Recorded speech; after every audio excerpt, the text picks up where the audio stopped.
Assalamualaikum warahmatullahi wabarakatuh.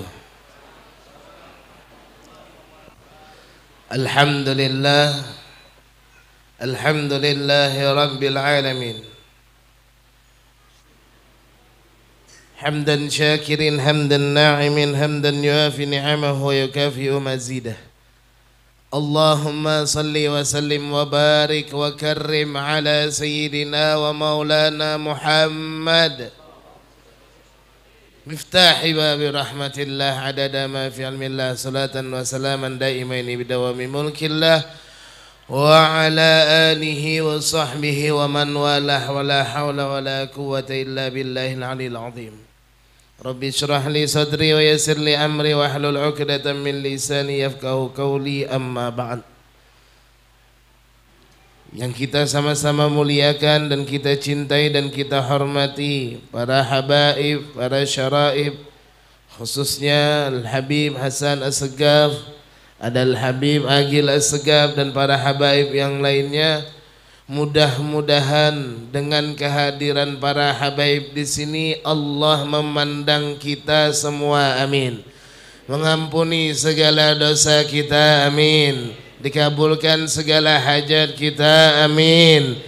Didekatkan kita dengan Nabi Muhammad sallallahu alaihi wasallam, amin ya rabbal alamin.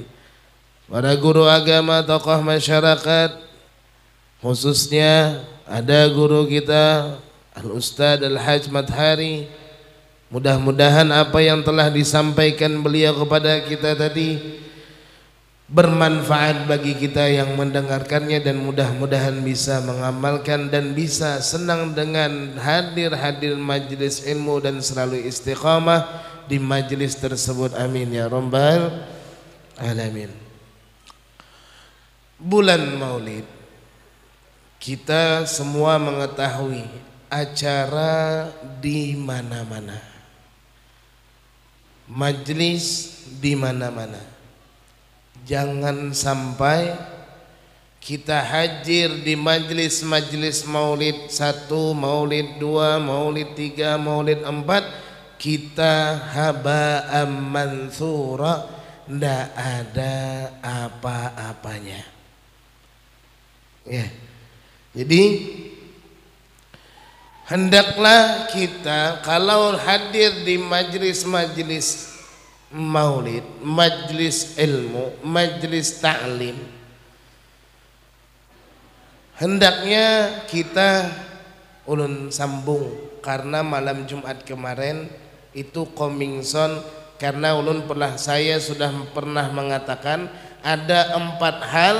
Kalau tidak ada 4 perkara ini di dalam diri orang tersebut, maka dia tidak mendapatkan apa-apa yang ada di majlis taklim tersebut atau di majlis maulid tersebut. Nah, sekarang alhamdulillah majlis-majlis di mana-mana, terserah kita mau kemana mau hadir. Yang jelas harus mempunyai 4 sifat ini di dalam diri kita, sehingga apa? Sehingga kita bisa sempurna pulang membawa gumu maghfuran lakum. Berdirilah kalian dan kalian berada di dalam ampunan Allah Subhanahu wa ta'ala. Ya, belajar sebentar ya, biar berkah. Belajar sebentar ya, sebentar belajar biar berkah, karena Habib Muhammad berhalangan, Habib Ali berhalangan, mau ndak mau Al-Fakir lagi yang maju. Ya, mau ndak mau ndak ada lagi.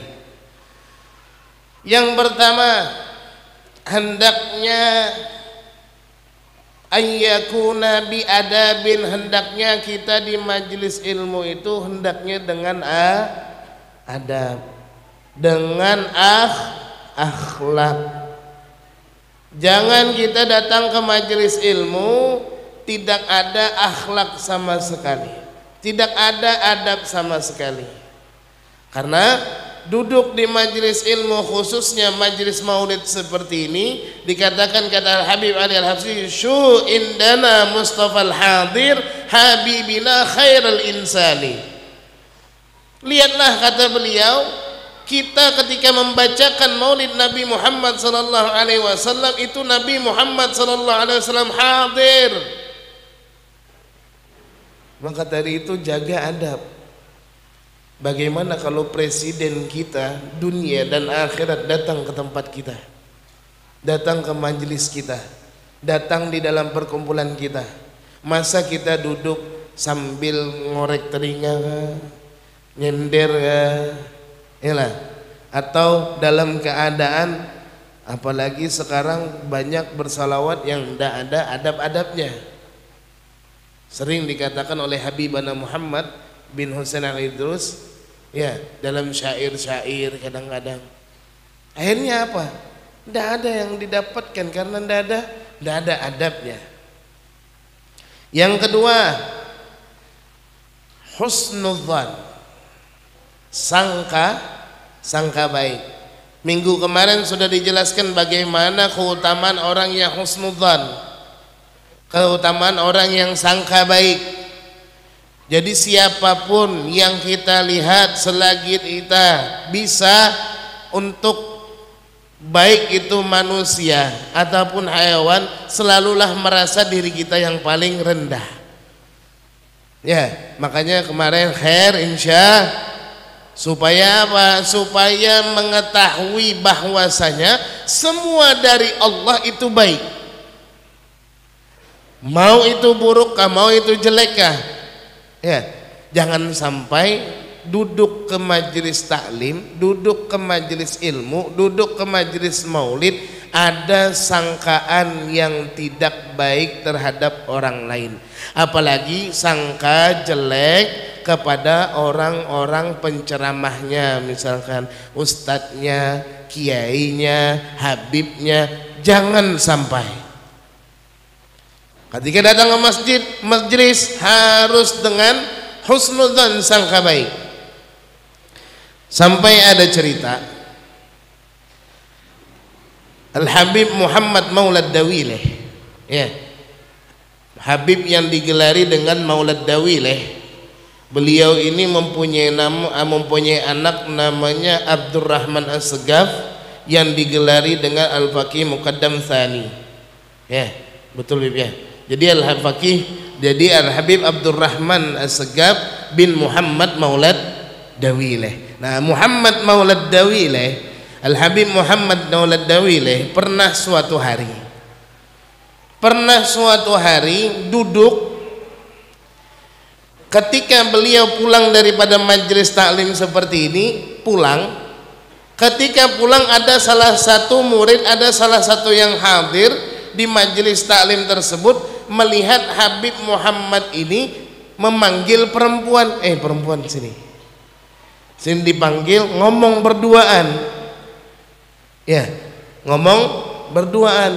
Si murid atau yang si hadir di dalam majelis taklim tersebut ketika dia pulang melihat kok Habib duduk sama perempuan, ya, kok Habib duduk sama perempuan, ya.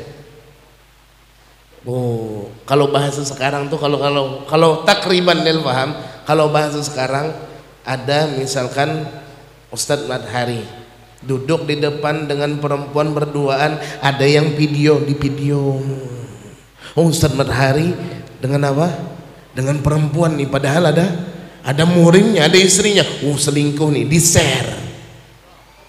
Ya, ancor.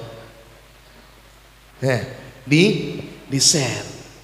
Itu kalau takriban nih pahamnya, ya, supaya paham. Nah, ini si yang hadir menyangka, Habib ini kok di pengajian di depan tapi apa? Tapi duduk sama perempuan. Ini bahayanya suudzon kepada orang-orang soleh. Ya, bahayanya suudzon kepada para habaib. Bahayanya suudzon kepada para kiai. Ketika dia pulang, dia sebarkan di fitnah ini Habib. Akhirnya apa? Allah Subhanahu wa ta'ala menghadap kepada orang tersebut. Dan Allah tidak bakalan mengajak bertengkar kepada seseorang kecuali dengan dua perkara. Yang pertama, man adzali waliyan faqad adzantuhu lil harb. Barang siapa yang dia mengganggu para wali, memusuhi para habaib, memusuhi para kiai, memusuhi para asyatid, tidak ada husnudzan di hati mereka, dimusuhi, maka faqad adzantuhu lil harb. Kata Allah Subhanahu wa taala, aku mengizinkan bahwasanya ayo kita perang, kata Allah. Yang kedua, orang yang makan aklur riba, makan riba, Allah Subhanahu wa taala akan mengajak perang orang tersebut. Nah, ini orang karena suudzon kepada Al-Habib Muhammad Maulad Dawileh, akhirnya apa? Ini orang dibawa diazab oleh Allah Subhanahu wa taala. Kapan ketahuannya? Ketika itu dia kejeding ke kamar mandi. Ketika ke kamar mandi, ketika mau buka bagasinya, dia lihat motornya hilang. Teriak dia, wah, barangku hilang, motorku hilang. Maksudnya yang di bawah perut. Ya, mau kencing, hilang motornya.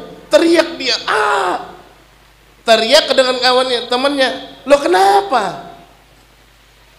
Kata temannya, kata dia, motorku hilang. Hadza hilang, hadza.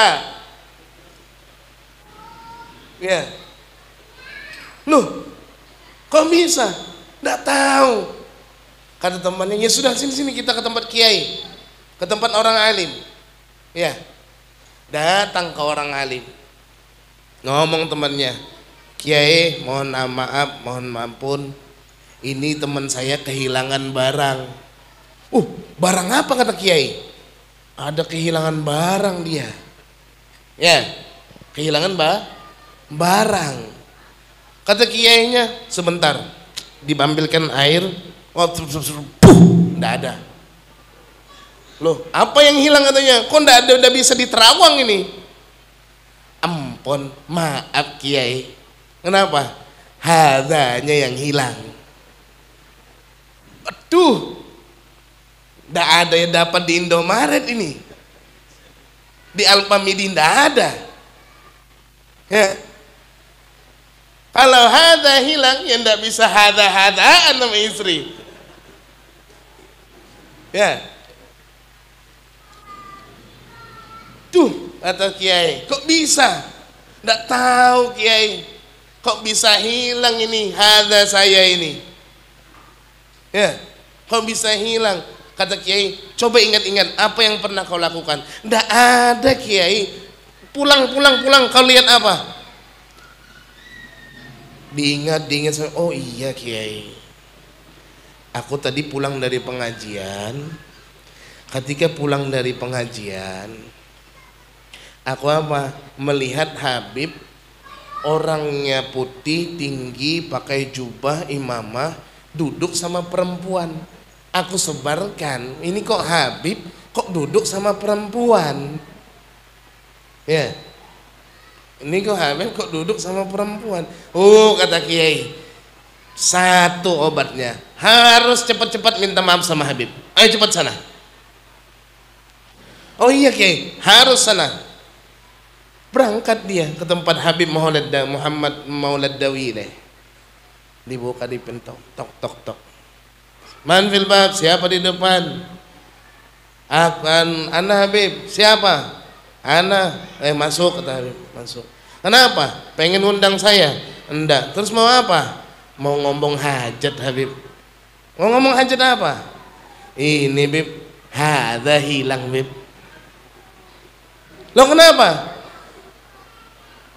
Mohon maaf Bib, kalau saya boleh ngomong, saya kemarin itu pernah suudzon dengan Habib, makanya hadza saya hilang. Oh, kata Habib. Terus saya minta maaf Habib. Ya sudah, kata Habib Muhammad, ya sudah, saya maafkan, silahkan pulang sana. Loh, kok disuruh pulang? Ini hadza belum kembali Bib. Ya, belum kembali ini, kok disuruh pulang? Kata dia, kata Habib, oh ya sudah, setelah ini kamu pulang, ya periksa nanti kalau sudah kamu mau meluang air kecil, nanti periksa itu barangmu, ya. Iya Habib, sudah 3 hari ini ndak bisa hada-hadaan ini dengan ini Habib. Ya, akhirnya apa? Habib memaafkan, dijelaskan kenapa aku duduk perempuan. Dengan perempuan itu aku pulang pengajian, orang banyak laki-laki lewat, dan ini si perempuan telat dari sholat jenazah, mau ngantar jenazah. Akhirnya daripada dilihat orang-orang, aku panggil dia duduk di samping saya. Ya, daripada dilihat lebih banyak orang lain, akhirnya saya omongin, kata Habib, makanya jangan suudzon dulu. Ya, kita ini kan sekarang tidak bisa lihat sedikit. Makanya kata Rasulullah SAW, kafa bil mar'i kadziban, cukup orang itu dikatakan pendusta apabila dia akan membicarakan dengan apa yang telah didengarnya. Jadi apa yang dia dengar langsung dibicarakan, ini cukup, kata Rasulullah SAW, dikatakan orang pendusta. Akhirnya apa? Pulang, ya alhamdulillah kembali hadanya. Ya, jadi saya pesan dari sekarang, kalau sampean ada sangka jelek sama Habib Hasan, sama Habib Agil, sama Ustadz Madhari, sama Habibmu, sama Habib Ali, pegang hadanya sampean, takut hilang.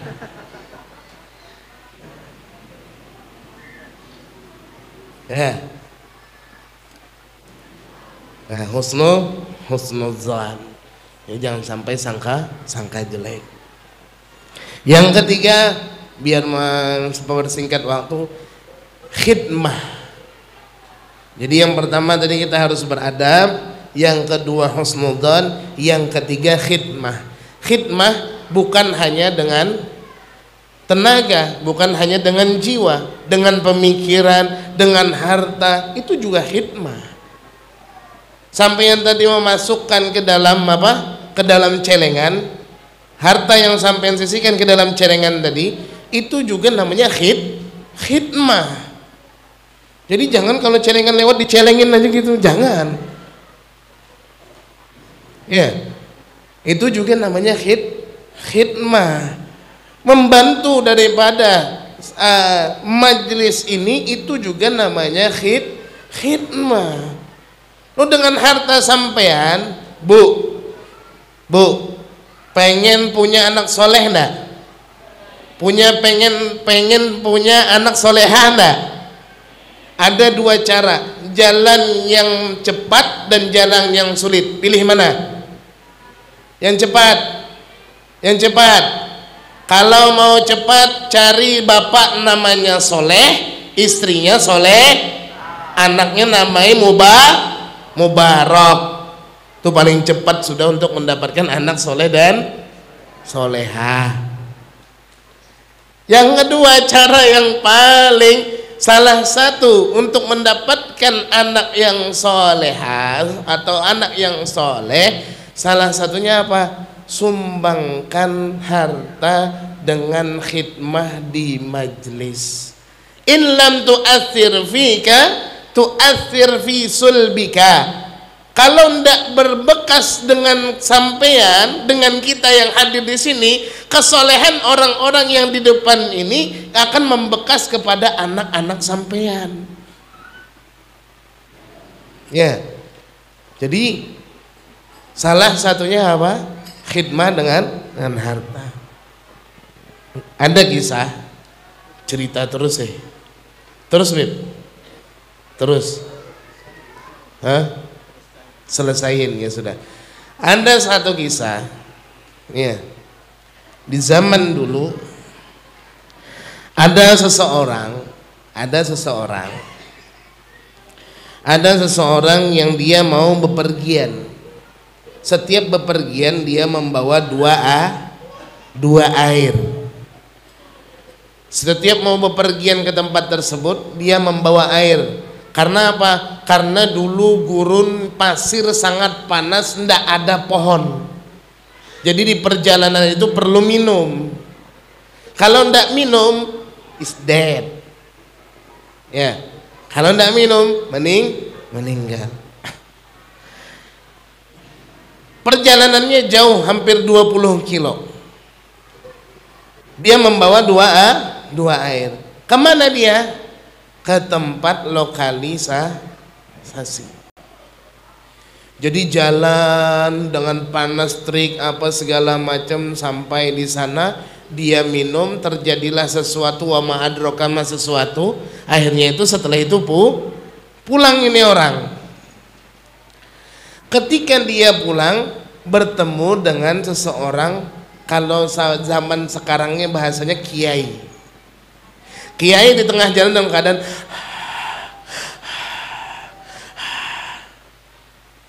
dalam keadaan kehausan. Orang ini tadi tinggal satu botol untuk minum, karena satu botolnya sudah diminum. Pulangnya dia pikir-pikir, ini kalau ndak ku kasih air meninggal ini kiai. Ya, kalau aku juga mengasihkan ke kiai ini, aku yang ndak ada air, akhirnya aku yang kesusahan di jalan, na'udzubillah bisa mati. Akhirnya apa? Bingung dia, dalam kebingungan, kasih enggak. Ini kiai sudah. Akhirnya apa? Ya sudah, dia bilang, kiai, ini kau kasih air, kita bagi dua ya, jangan diminum semua, separuh-separuh. Kiai lihat air dalam keadaan kehausan, langsung diambil, diminum sama dia, diminum sampai habis. Kata ini si pemuda, ya Allah, aku belum mandi junub, belum lagi bertaubat, indah, air habis, tamatlah riwayatku. Ya, mandi belum, dia bilang. Ya Allah, kiai, kenapa kau habiskan? Maaf, kok enak ngucap maaf. Ini masalahnya antara hidup dan mati. Akhirnya apa? Akhirnya ini si lelaki ini pulang karena dia ndak mandi, ya kan, karena pernah melakukan dosa, belum taubat kepada Allah Subhanahu wa taala, akhirnya meninggal, dijebloskan ke neraka. Ini si kiai, dia meneruskan perjalanannya, berdakwah di jalan Allah, membuka pondok pesantren, menjalankan pengajian. Ya, akhirnya apa? Akhirnya kiai ini dalam keadaan hidup sehat sampai akhirnya meninggal. Yang jelas dia banyak amal dan dia dimasukkan ke surganya Allah Subhanahu wa taala. Ini cerita bukan lu bikin-bikin. Ini cerita diambil dari makna dari hadis. Ya, makna dari hadis. Akhirnya si kiai masuk ke surga, si pemuda tadi itu masuk neraka. Ketika itu dipertemukan Allah Subhanahu wa taala lagi di akhirat. Dipertemukan oleh Allah Subhanahu wa taala, kata si malaikat, kiai, maju. Dilihat dari jauh sama pemuda ini, ini kiai yang membunuh aku ini. Gara-gara dia mati. Ya, ini kata kiai yang bunuh aku ini. Dipanggil, kiai, siapa kau? Kok enak siapa-siapa? Aku mati gara-gara kamu. Kok siapa-siapa katanya? Ya, kata kiai, siapa kamu? Aku kiai. Siapa? Kok enak katanya siapa-siapa? Aku adalah orang yang mengasihkan kamu air yang kamu habiskan sehingga aku meninggal di perjalanan karena kau habiskan air tersebut. Oh, kamu katanya. Iya kiai. Sudah. Nah, engkau kiai hidup akhirnya banyak amal mau masuk ke surga, sekarang aku masuk neraka. Tolong aku kiai. Akhirnya apa? Kiai ini meminta kepada malaikat untuk meminta kepada Allah. Ya Allah, ini orang dulu pernah membantu mengasih air ketika apa? Ketika aku sekarat di tengah gurun pasir. Ya, dia pernah mengasih air. Ya Allah, karena kebaikannya dan aku hidup dan banyak amalku akhirnya dimasukkan ke surga, aku mau ini hamba dimasukkan ke surga juga. Apa kata Allah? Khud ma'ak ila jannah. Kata Allah Subhanahu wa taala, ambil ya, ambil, dia bawa ke surga juga. Karena memberikan, pernah menolong dengan satu botol air. Bagaimana dengan harta yang sampai infakkan? Satu botol air bisa menyelamatkan kehidupan dia, walaupun dia ahli maksiat. Tapi bagaimana kalau orang menginfakkan, membantu, berkhidmah dengan harta, dengan majelis tersebut? Allah subhanahu wa ta'ala akan memberikan sesuatu yang istimewa pasti kepada hamba tersebut.